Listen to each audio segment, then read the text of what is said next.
Eu me deixei ser chamada por serva do Senhor. Escute isto. Eu me deixei ser chamada serva do Senhor por 38 anos, trabalhando pelo Concílio Nacional das Assembleias de Deus nos Estados Unidos. Trabalhando arduamente, eu ia de um lado para outro levando a mensagem da palavra. Daqui para lá, de lá para cá, desde que o Senhor me chamou ao ministério. Desde que o Senhor me chamou ao ministério, eu levava a mensagem de um lado a outro. Viajei várias vezes ao México, estive no estado de Veracruz, estive no estado de Guaracá, estive no estado de Chiapas, e em vários estados da República Mexicana levando eventos e concílios de mulheres. Ali estava eu. Me reunia, viajava, e às vezes tinha que baixar até 3 vezes do avião. Descia e voltava a subir, e tinha que ir para compartilhar a mensagem. Eu pensava que fazendo isso, Deus estava agradecido com tudo que eu fazia. Eu pensava que Deus estava agradecido, pela forma com que eu me movia de um lado para outro levando a mensagem. Muitas vezes, eu pedia para que o Senhor me mostrasse onde nós iríamos viver.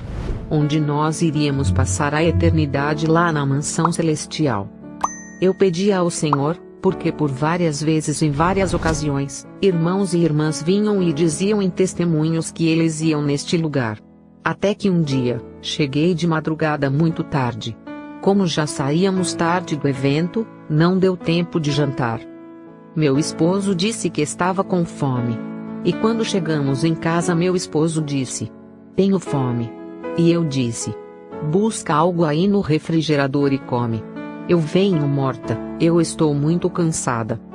Fui para o meu quarto, me atirei na cama com os sapatos. Eu estava muito cansada. Atirei-me na cama de boca para baixo quando de repente, eu senti que a porta se abriu. Eu disse: "Meu esposo vem." Eu escutei uns passos que lentamente chegou perto da cama. E quando chegou ao lado da cama, me falou com uma autoridade. Eu comecei a sentir que não era o meu esposo. Então me disse: "Ana, levanta-te." E quando me disse: "Ana, levanta-te", me levantei.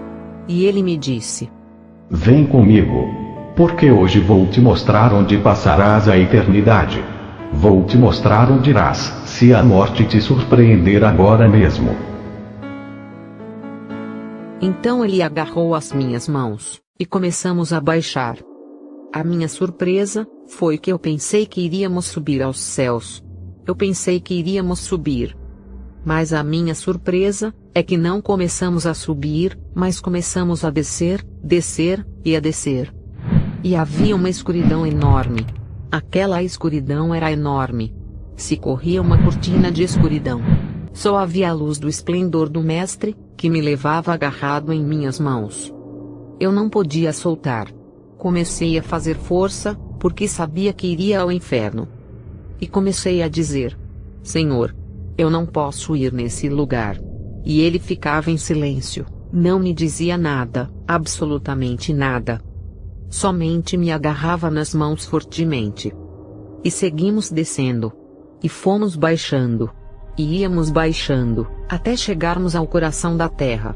Quando chegamos ao coração da terra, havia um portão enorme. Um portão enorme como que estivesse selado. E quando chegamos naquele lugar, o portão estava totalmente fechado até em cima. De repente, começou a abrir. Começou a abrir. E no momento em que começou a abrir, havia uma pequena cratera. Eu comecei a escutar os gritos e gemidos de 1000 almas, e milhões de almas. E daquele poço, saiu uma peste horrível. Eu comecei a segurar nas mãos do Senhor, e eu dizia: "Não, Senhor. Nesse lugar, eu não posso ir." E ele seguia em silêncio. Não me dizia absolutamente nada. De repente, a porta se abriu completamente. Quando se abriu, ele me olhou e me disse: "Conhece esse lugar?" Mas eu não suportava a brincadeira. Eu tive que chegar mais perto do corpo do Mestre, porque do corpo dele saía uma brisa fresca que me refrescava. Quando eu saía um pouquinho de perto dele, sentia um calor insuportável. Um calor que não se aguentava. uma peste horrível, que jamais senti desta maneira. E os gritos e alaridos de mil e milhares de almas em coro que se escutava dizendo: ai, ai. E assim se seguia aquele lamento. De repente, o Senhor continuou me olhando e me disse: conhece este lugar? Eu lhe disse: Senhor, eu nunca vim nesse lugar. Mas por tua palavra, eu entendo o que é o inferno. E o Senhor me disse: certamente é um inferno. Aqui vêm todos os que cometem pecados, aqui vêm todos os que cometem maldades, aqui vêm todos os mentirosos. Todos os que cometem pecados vêm a este lugar. Todos aqueles que não se arrependem e não me recebem como seu Salvador. Eu fiquei em silêncio, e comecei a dizer: Senhor, não posso vir neste lugar. E o Senhor disse: olha, este lugar te pertence, este lugar é teu. E quando me disse que aquele lugar era meu, eu comecei a dizer: não, Senhor. Estás equivocado. Eu sou tua serva. Lembra? Te sirvo há 38 anos, e faz pouco tempo que eu cumpri 38 anos de serviço. 38 anos te louvando. 38 anos pregando a tua palavra, 38 anos levando a tua mensagem em diferentes partes. Tu sabes o quanto te servi. E quando eu dizia ao Senhor: tu sabes o quanto te servi, ele movia a sua cabeça dizendo que sim. Mas quando dizia que eu era a sua serva, ele movia a cabeça dizendo que não. E eu disse: Senhor, por que dizes que eu não sou a tua serva? E o Senhor me disse: agora eu vou te explicar. Como diz tu que és a minha serva? Como diz tu que me louvava e me glorificava? Olha que você se esqueceu de que quando tu pregavas uma coisa, falava uma coisa e vivia outra. Tu dizias uma coisa por detrás do púlpito, e tu vivias uma outra coisa. Por isso cremos, amados irmãos, que porque pregamos, cantamos no grupo, cantamos no coro da igreja, somos salvos. Isso não é certo. A salvação inclui algo mais profundo que a santidade. Sem santidade ninguém verá o Senhor, diz a palavra. Então ele me dizia, e eu começava a chorar. E quando comecei a chorar, era porque havia remorso no meu coração. Já não pude mais levantar a cabeça e dizer que eu era a tua serva. O Senhor começou a dizer: olha, Ana. Eu gostava como pregavas, eu gostava de como tu ias de um lado para outro levando a mensagem, gostava porque você levava a mensagem daqui para lá, isto me agradava, mas você falava uma coisa e vivia outra. Ele continuou a me dizer: olha, Ana, eu quero te mostrar algo. E de repente se pôs um telão, assim como se estivesse sendo transmitido em um disco ali. Eu via nessa tela uma prostituta. Como vivia uma prostituta. Ele me dizia: olha, Ana, olha essa prostituta. Olha essa prostituta e olha agora como é que você subia nos altares. Irmãos, certamente às vezes eu subia no altar para pregar com calça comprida. Eu subia para pregar com shorts. Subia para pregar com saias longas, mas rachadas até em cima do joelho. Às vezes, eu subia para pregar com blusas decotadas, nada mais que um véu em cima para tampar. Eu olhava na tela, assim subia eu. O Senhor começou a dizer: como tu dizes que é a minha serva? Como tu dizes que me louvava, me glorificava, e que és minha filha, se tu te vestes como uma prostituta? Tu te vestes igual a uma prostituta. Muitos de vocês podem dizer agora: irmãos, isso não é possível. Eu quero que escutes bem. E ele continuava a me dizer: você se lembra que eu te dei um cabelo longo? Lembra, Ana, os cabelos longos castanhos que te dei? E tu cortaste e pintou de diferentes cores. É certo, irmãos. Eu havia cortado os meus cabelos e havia pintado. Às vezes, eu andava 6 meses com uma cor, e outros 6 meses com o cabelo de outra cor. E eu chegava na igreja. Meu pastor me dizia: olá, irmã Ana. Que bonito esse look. ficou precioso. Eu pensava que, como agradava ao meu pastor, eu também agradava a Deus. A Bíblia nos diz que estamos aqui para agradar a Deus, e não para agradar aos homens. Esta noite, pode ser que isso seja duro, mas o Senhor me dizia: olha, Ana, o que eu mais demando no meu povo é o vestuário.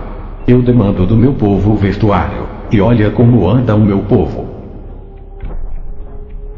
De repente começou a me mostrar como as pessoas iam nos bares, nas boates, como iam nas discotecas, e nos lugares de rock.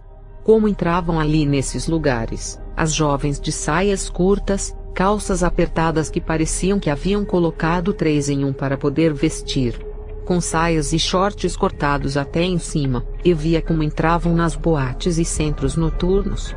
E o Senhor me mostrou e me disse: olha e veja como anda o meu povo da mesma maneira. Da mesma maneira, assim como entram nas boates, assim entram nas igrejas. Assim estão nas igrejas. Olha como está o meu povo. Olha como vivem. Olha como o meu povo está. Olha a condição que vive a minha igreja. Meus irmãos, eu tive que abaixar a cabeça, e já não podia dizer que era a serva dele. Já não podia dizer que eu não deveria ir ao inferno. Já não haviam mais palavras para eu me desculpar diante do Senhor. A única coisa que fiz foi abaixar a cabeça. E compreendi que a mim pertencia o inferno. Comecei a sentir vergonha, e o Senhor começou a dizer: você se pintava igual a uma prostituta, e eu quero te dizer que o meu povo tem que ser diferente. De 10.000 no mundo, um tem que ser diferente. Aquele que louva e dá glórias ao meu nome, porque o meu povo tem que fazer a diferença. E nesse momento, o Senhor começou a caminhar para dentro daquele lugar, e perto daquela cratera, diante daquele poço profundo que havia, onde saía uma fumaça que pesteava a enxofre. E eu já não suportava. E eu tive que caminhar ao lado do mestre. Ele começou a me mostrar: irmãos, tudo ali é vermelho vivo. Ali, não há descanso nem de dia nem de noite. Tudo ali é um calor insuportável. Ali, tem um cálculo de 3.800 graus de temperatura. Não tem como suportar. Se cair um pedaço de ferro, derrete. Se cair um pedaço de ferro, se fazem nada, porque não se suporta as chamas nesse lugar. Ali, estão as almas atormentadas no fogo. As almas começam a gritar e a dizer: Senhor, Senhor, ajuda-nos. E o Senhor lhes dava as costas como se não estivesse vendo, como se não os conhecesse. E seguiu caminhando. Eu segui caminhando atrás dele. Ele começou a dizer: olha, eu vou te dar uma última oportunidade. Tu tens que ir a eles e falar da palavra. Não importa que te critiquem, não importa que te tirem do movimento, não importa que te tirem da igreja. Vai e fale da minha palavra. Tudo que estou te mostrando aqui, vai e leve a mensagem para que se arrependam. E aí começou a dizer: olha aí muitas almas.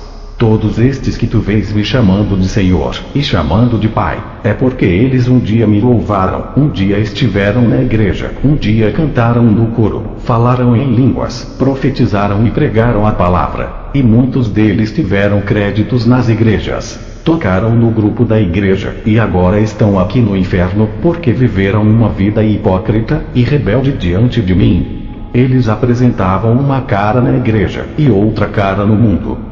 Eles vinham e aplaudiam, e nas suas casas maldiziam. Eles gritavam e faziam tantas coisas, e agora, estas almas estão ardendo aqui no inferno. Muitos de nós cremos que não é nada mais do que ir na igreja cantar, pular, assobiar, se estribuchar no chão, fazer bugigangas, dizer que sente o Espírito Santo, e nada mais do que isso. Mas vou lhes dizer uma coisa.